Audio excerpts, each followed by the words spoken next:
E aí, galera da Jovem Pan, aqui é Adriano Sarafim com vocês direto da WB Summit 2017, apresentando diversos jogos de lançamentos que teremos no restante do ano, da Warner Bros, da EA e também da Capcom.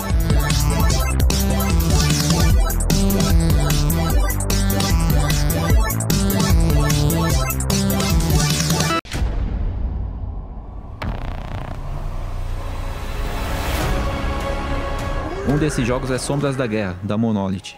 O game de ação em mundo aberto nos levará novamente às Terras Médias de O Senhor dos Anéis, com o protagonista Talion recebendo um novo anel para combater Sauron e seu exército. O produtor do jogo, Andy Salisbury, disse que o game contará com muitas novidades. We've expanded on the game in every possible way we can. This time we've got this brand new, huge, epic story that really pays off the promise of having a story in the Tolkien universe.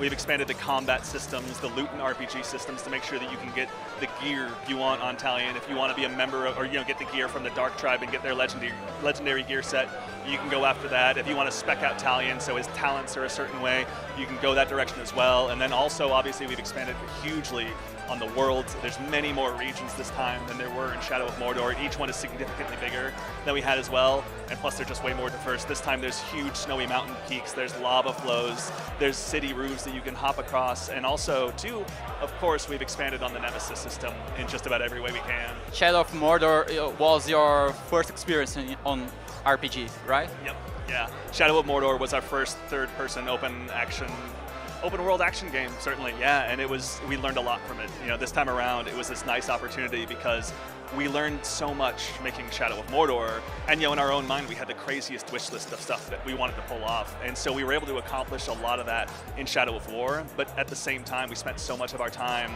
reading through online comments, finding out what people are saying or what they liked or didn't like, and it was fun to kind of go through and see what people's checklists were for the games, to see if someone came out on Reddit and they were like, if there was a Shadow of Mordor 2, what would you put in it? Like, what would be your ultimate game? And it was so fun to be able to kind of work with that internal knowledge of what we thought was best and see what people were like. I would love it if you could fly around on a drake and we could sit there and go check to each person's kind of individual wish list. So it was fun to make sure that we were expanding in the right direction, but also to see what the community feedback was and what they were most interested in.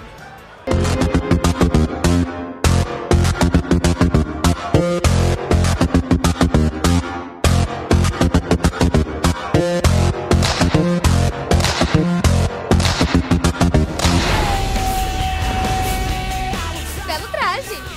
Idem! Outro grande destaque do mercado será Lego Marvel Super Heroes 2, continuação do jogo mais rentável da franquia Lego. Segundo o designer do game William Evans, o título será grandioso e agradará aos fãs da Marvel.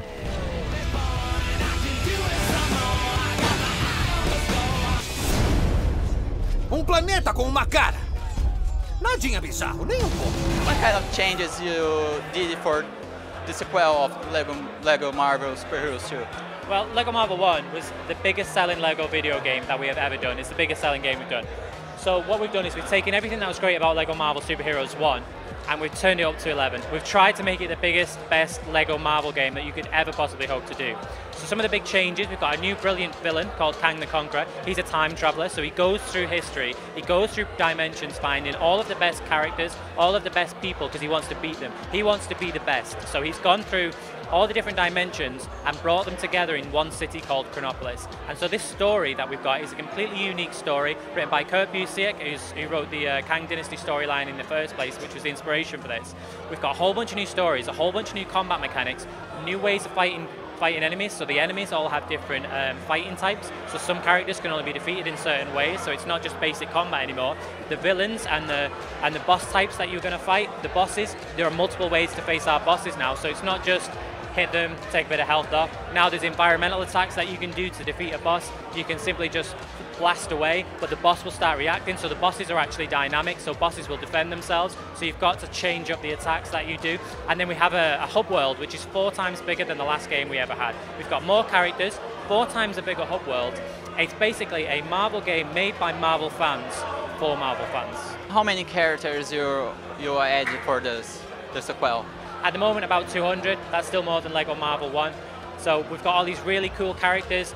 Doctor Strange, We've got the Inhumans in the game, so the Inhumans, this new TV show that's going to be coming out, all people are going to be really excited about those guys. You're going to get to play as Lockjaw, this really huge dog, which is a really cute Lego model. Just all these new characters that are fresh, Guardians of the Galaxy, you get to play as them in the very first opening level of the game. So you get to play as Star-Lord, you get to play as Rocket, you get to play as Baby Groot, so in the new Guardians of the Galaxy film, you know, Groot's only like this big. You get a tiny, tiny version of Groot to run around. Throughout the game, he does develop the ability to grow big, but it's just this really awesome sort of characters and the way they all interact and the way they all meet each other. It's just this huge selection of characters that we put forward. So if you're a Marvel fan, one of your favorite characters is guaranteed to be in this game.